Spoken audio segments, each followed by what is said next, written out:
Hello, Amir here.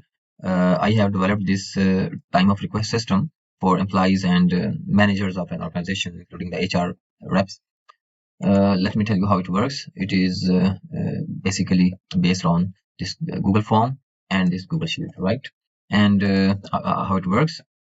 The Google form contains this cover image containing your branding, and then the form itself has certain fields, like, for example, email address, employee ID, first name, last name, uh, first date requested of 18th to 20th, and date will return on like 23rd, yeah, weekend.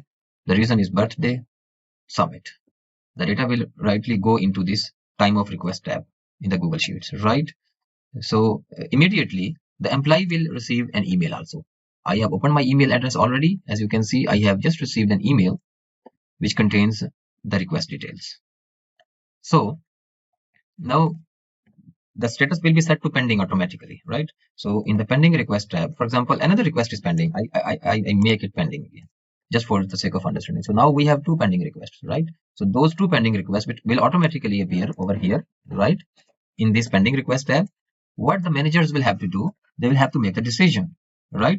This is the data. The data will come automatically, right? And then the managers will have to make the decision. They will make the decision. They will take the checkboxes. I have added this as an extra safety so that accidental touches or accidental clicks don't do any action. So decision for this person, let me see, Steve Jobs, right? So approve this guy, and then denied for this one, and denial reason, you are habitual, okay? And then update and send emails, right?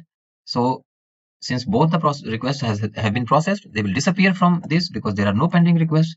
The data has been updated over here, as you can see in the corresponding rows. In the corresponding rows, the data has been updated, right? So this one is approved and this one is denied. And meanwhile, the employee has received the email for denied with a decision, denied in the subject also with their TOR ID, and with the approved status, right? And this is how it works.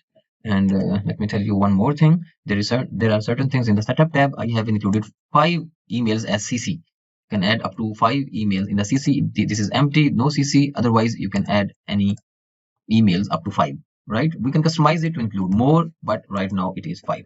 And then you won't touch this unless you are starting this. When you are in the start of the system, you will set it to like 0, right? And then it will start generating unique TOR IDs. It started from 1, 2, 3, 4, 5, 6. 1, I deleted 1. So this is how it works. I hope you like it. Thank you.